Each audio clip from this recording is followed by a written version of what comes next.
Após Estados Unidos pedirem saída de delegado brasileiro, Lula fala em possível retaliação. E você vai ver ainda. Brasil e Alemanha criticam a ameaça de invasão dos Estados Unidos a Cuba.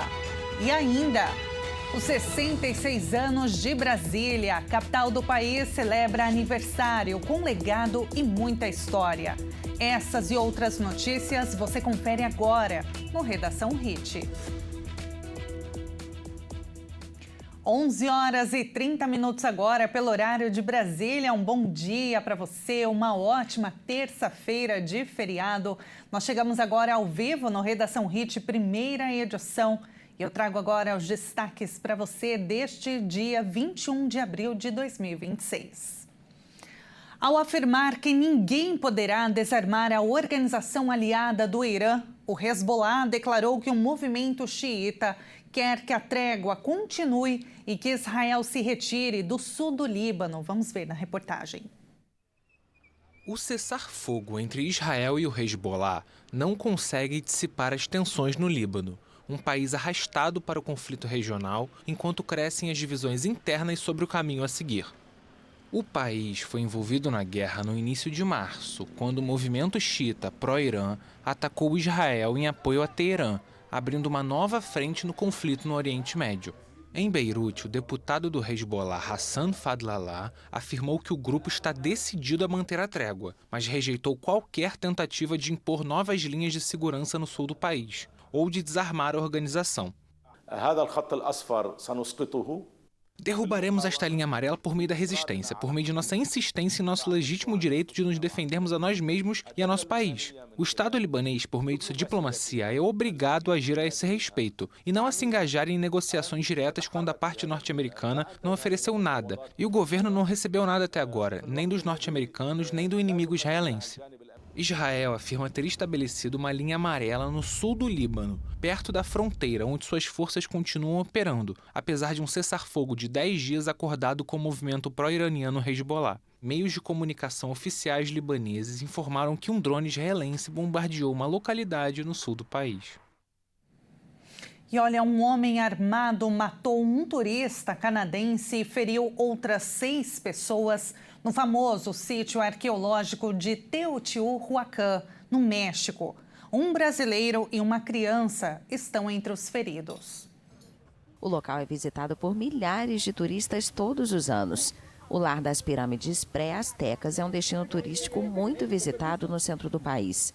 O tiroteio ocorreu na Pirâmide da Lua, um monumento de 45 metros de altura, que os visitantes podem subir por meio de degraus íngremes esculpidos em rocha vulcânica. 6 pessoas ficaram feridas pelos disparos e foram levadas para hospitais locais, incluindo um brasileiro, uma colombiana e uma criança, um canadense e 2 americanos. Outras 7 pessoas se feriram na correria para se proteger e foram atendidas no local. O atirador foi identificado como Júlio César Jasso Ramírez. O tiroteio em plena luz do dia chocou os turistas em um dos sítios pré-hispânicos mais visitados do México, a menos de 2 meses do início da Copa do Mundo de 2026, com jogos no México, Estados Unidos e Canadá. E o governo do México afirma que não ter sido informado sobre a atuação de agentes americanos que foram mortos após uma operação antidrogas no norte do país. Ontem, na segunda-feira, a presidente Cláudia Sheinbaum pediu esclarecimentos e abriu uma investigação sobre a possível violação da legislação nacional. A presidente do México, Cláudia Sheinbaum, disse que seu governo desconhecia a presença no país de 2 agentes antidrogas americanos, que morreram no fim de semana em um acidente de carro após uma operação contra o narcotráfico. De acordo com a esquerdista, os 2 integrantes da embaixada americana mortos na madrugada de domingo no estado de Chihuahua, no norte do país, estavam em território mexicano por decisão do governo estadual. Não tínhamos conhecimento de que houvera Não tínhamos conhecimento de qualquer colaboração direta entre o estado de Chihuahua e funcionários da Embaixada dos Estados Unidos no México. Por isso, estamos solicitando todas as informações pertinentes ao governo do estado de Chihuahua e ao governo dos Estados Unidos, investigando se houve alguma violação da Lei de Segurança Nacional.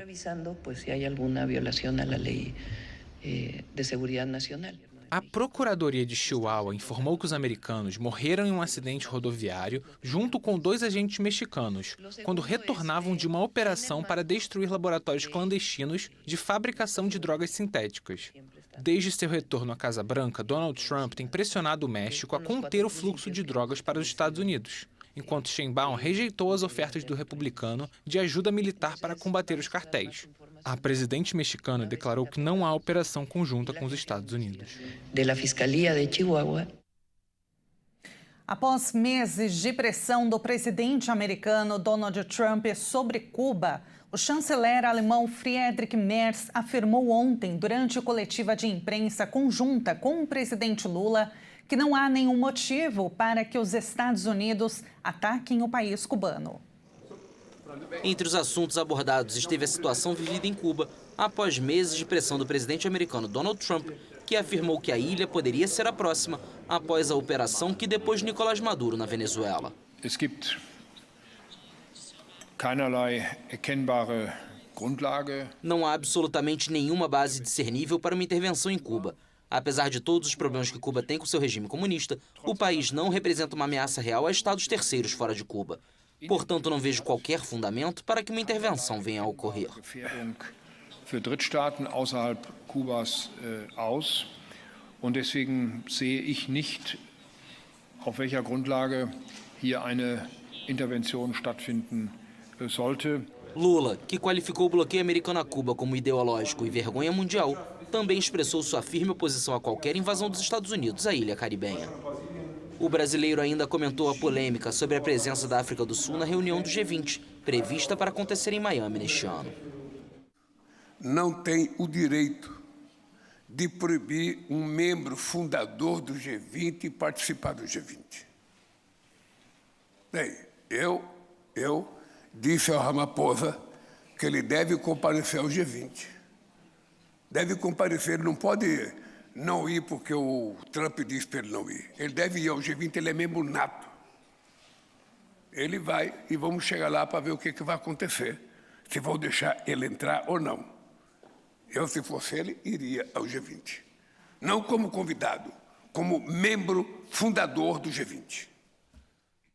Lula ainda destacou a entrada em vigor do Acordo Mercosul-União Europeia no dia 1º de maio como uma parceria abrangente, que vai muito além do livre comércio. Um modelo de cooperação que valoriza e protege os trabalhadores, os direitos humanos e o meio ambiente. O governo dos Estados Unidos determinou ontem que o delegado federal Marcelo Ivo deixe o país. Ele participou da prisão do ex-deputado federal Alexandre Ramagem e estava acompanhando o andamento do processo de extradição pedido pelo governo brasileiro.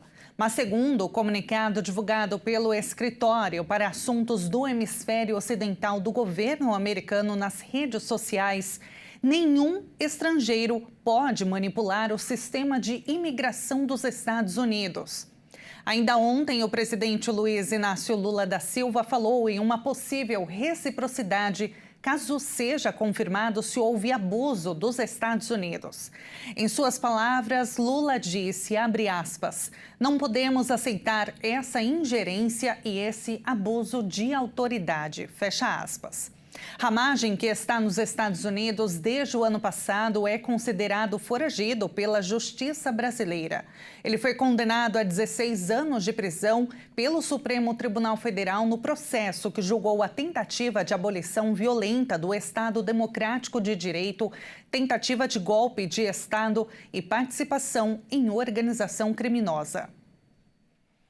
O ministro do STF, Gilmar Mendes, encaminhou ao ministro Alexandre de Moraes uma notícia-crime contra o ex-governador de Minas Gerais, Romeu Zema.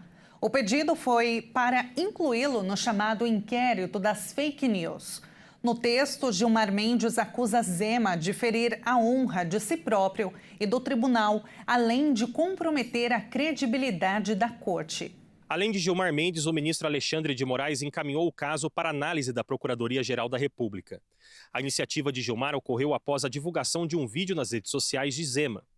No conteúdo, bonecos que simulam os ministros Dias Toffoli e Gilmar Mendes encenam um diálogo com teor crítico à atuação da corte. Na notícia crime, Gilmar afirma que o material utiliza recursos de manipulação digital, incluindo simulação de vozes para atribuir falas inexistentes aos magistrados. Segundo ele, o objetivo seria atingir a imagem pessoal dos ministros e a credibilidade do Supremo. O ministro também destaca o alcance do conteúdo que foi publicado em perfis com um grande número de seguidores e repercutido em diferentes plataformas. Zema tem feito críticas públicas ao Supremo nas últimas semanas. Em declarações recentes, o ex-governador afirmou que os ministros da corte não deveriam ser intocáveis e fez ataques diretos a decisões do tribunal. O caso agora depende da manifestação da Procuradoria-Geral da República. Nas redes sociais, Zema comentou a decisão de Gilmar Mendes, dizendo que se um teatro de fantoches é visto como ameaça pelos ministros, é que, nas palavras do ex-governador, que a carapuça serviu. O deputado do Novo, Marcel Van Hatten, defendeu Zema, dizendo que a reação da corte foi desproporcional e ilegal. Já o Partido Novo comentou que a decisão dos ministros é claramente ilegal e persecutório, como tudo que, na opinião do partido, os ministros vêm fazendo dentro do inquérito das fake news há 7 anos. Se houver parecer favorável, o episódio pode ser incluído no inquérito que investiga a disseminação de informações falsas e ataques às instituições. A investigação segue sob sigilo. E Brasília celebra 66 anos hoje, terça-feira. De forma breve e resumida, nós vamos entender como essa cidade se tornou a capital do nosso país, reconhecida pela Unesco como Patrimônio Mundial. Os planos para transferir a capital para o interior se desdobram desde a colônia, com a ideia de proteger o território para longe do mar. Mas foi em 1950 que o projeto para a construção de Brasília saiu do papel sob o governo de Juscelino Kubitschek, o JK, que tinha em mãos um plano desenvolvimentista. E após 6 anos, às margens do Lago Paranoá, Brasília começou a ser finalmente erguida. Os traços que definiram a capital vieram do projeto urbanístico de Lúcio Costa, que acreditava que os espaços devem ser apropriados pelas pessoas que usam. Oscar Niemeyer foi o arquiteto responsável por erguer os monumentos, fato que eternizou como um dos ícones da arquitetura modernista mundial. Assim, no dia da morte de Tiradentes, em 21 de abril de 1960, Brasília foi oficialmente inaugurada, ocasião que levou pessoas de todos os cantos do país a se reunirem ao redor da nova e inovativa cidade. Brasília foi o primeiro conjunto urbano do século XX a ser reconhecido pela Unesco como Patrimônio Mundial. E a seguir você vai ver mais histórias sobre a nossa capital, Brasília, que é aniversariante hoje. E agora a gente vai, é claro, com uma câmera ao vivo, direto de lá. Olha só, 27 graus, segundo o IMET, a previsão é de temperaturas elevadas e céu com poucas nuvens. O Redação Hit volta já.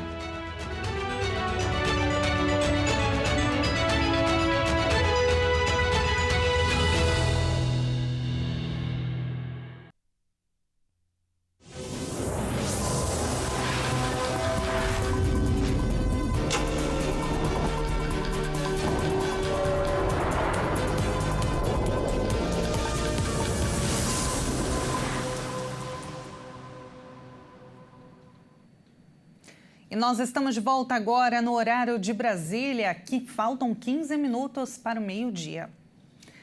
Um medicamento usado há décadas contra câncer e doenças autoimunes está em falta no Brasil.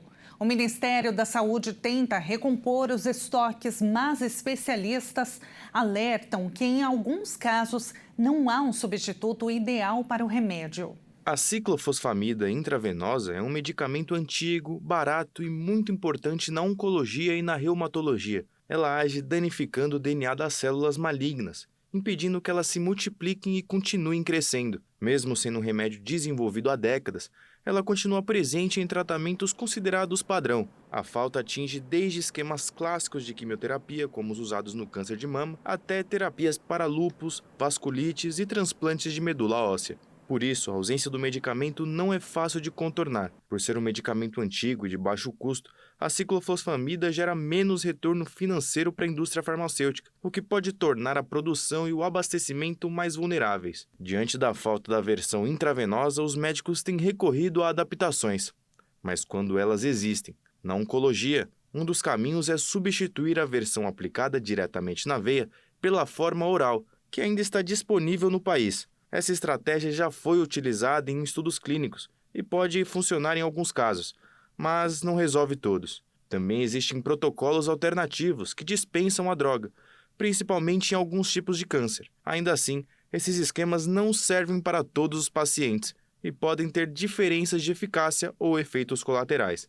Já na reumatologia, o cenário é mais delicado, porque existem situações em que a droga é muito importante para controlar a doença. Nesses casos, a troca exige uma avaliação mais cuidadosa, porque cada paciente é diferente, e se ela não for bem indicada, existe um risco grande de uma piora clínica. Diante desse cenário, o Ministério da Saúde afirmou que realizou uma compra emergencial de 140 mil comprimidos e 80 mil frascos ampola do medicamento, com distribuição prevista para todo o país.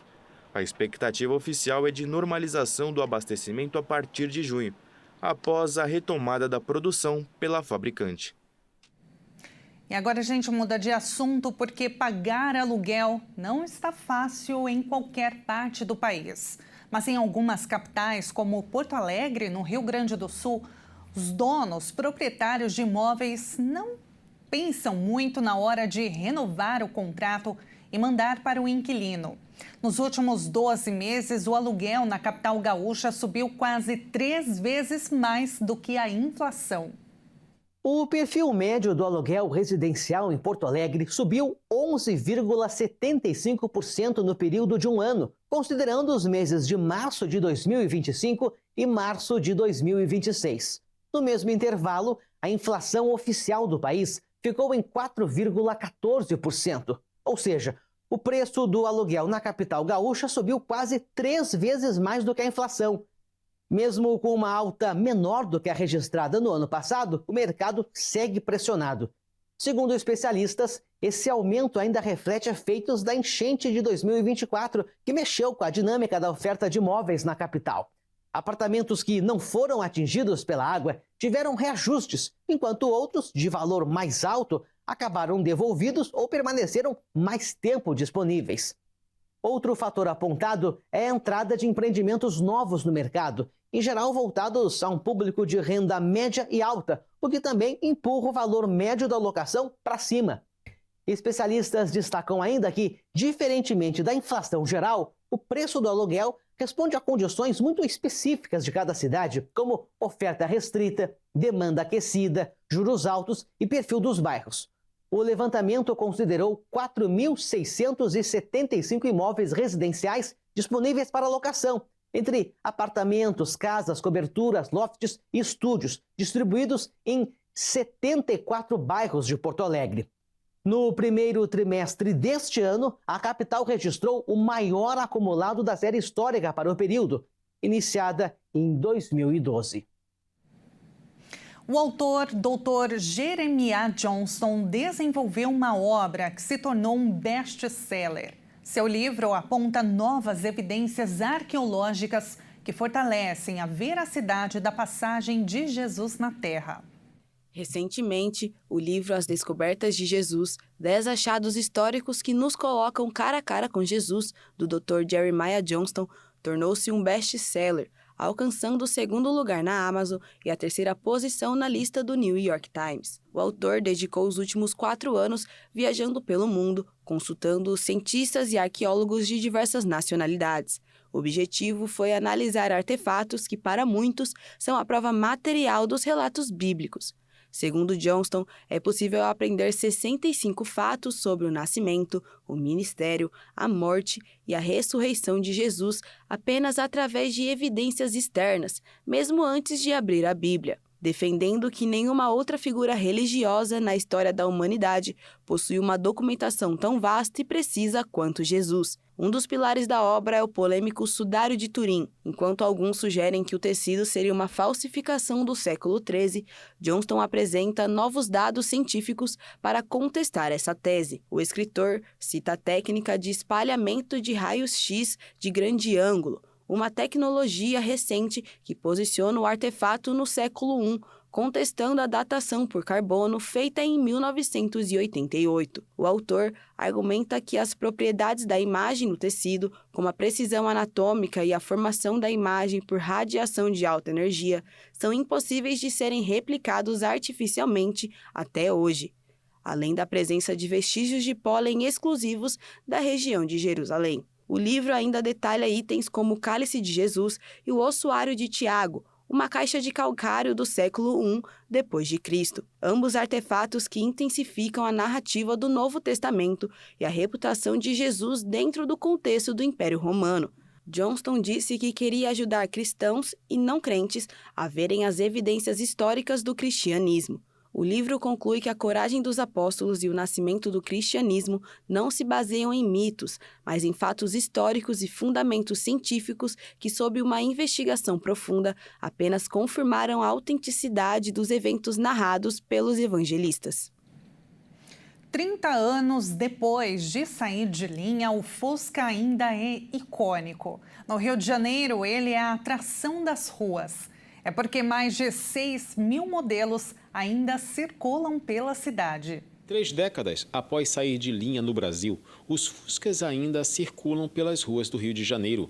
Mesmo com a redução ao longo dos anos, os veículos seguem presentes no trânsito da cidade e ainda chamam a atenção por onde passam. Segundo o Detran do Rio, são mais de 22 mil Fuscas licenciados no estado, sendo 6.191 apenas na capital, o equivalente a uma pequena parcela da frota. Mesmo sendo mais raros, os modelos continuam despertando curiosidade e interesse de motoristas e pedestres. A presença nas ruas pode ser menor, mas basta um deles aparecer para chamar a atenção e se destacar no trânsito. Com características marcantes, os exemplares costumam apresentar bom estado de conservação. Muitos seguem em uso regular, seja no dia a dia ou em atividades específicas, como transporte e pequenos negócios. Além da função prática, o modelo também se mantém associado à memória de diferentes gerações, o que ajuda a explicar a permanência ao longo do tempo.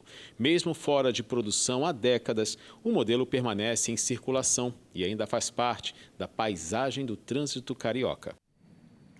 Há 66 anos, Juscelino Kubitschek inaugurava Brasília, destacando a dificuldade de traduzir em palavras o que sentia sobre a nova capital.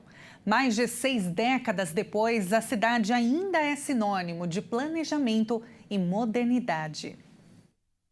Há quem diga que Brasília não tem tantas atrações, mas a verdade é que a capital do país reserva muita arte, cultura, história e passeios surpreendentes. Não à toa, Brasília é considerada patrimônio cultural da humanidade pela Unesco. Prédios homogêneos, ruas largas e arborizadas, parques e setores pensados no bem-estar da população e do visitante. Tudo isso assinado pelos ícones do urbanismo Lúcio Costa e da arquitetura Oscar Niemeyer. Os monumentos são únicos e ficam expostos de formas que turistas se sentem em um museu a céu aberto. E no interior dos prédios ainda é possível respirar arte com obras de artistas renomados. No Palácio do Itamaraty, Sérgio Camargo, Rubem Valentim, Alfredo Volpi e Bruno Jorge assinam telas e esculturas famosas. A poucos metros, no Palácio do Planalto, sede da Presidência da República, algumas peças foram criadas exclusivamente para o local, como a tapeçaria Músicos, de Didi Cavalcante, encomendada sob medida para a biblioteca pelo arquiteto Oscar Niemeyer. Na década de 50, a obra avaliada em pelo menos 5 milhões de reais homenageia a música brasileira. A Praça dos Três Poderes proporciona uma visão privilegiada das instalações da República. Acima da esplanada dos ministérios, a Torre de TV, o Memorial JK e o Complexo Cultural da República completam a arquitetura histórica e cultural da região central de Brasília. Parabéns, Brasília! Esta edição termina aqui. Muito obrigada pela sua companhia. Um excelente feriado para você. Até amanhã.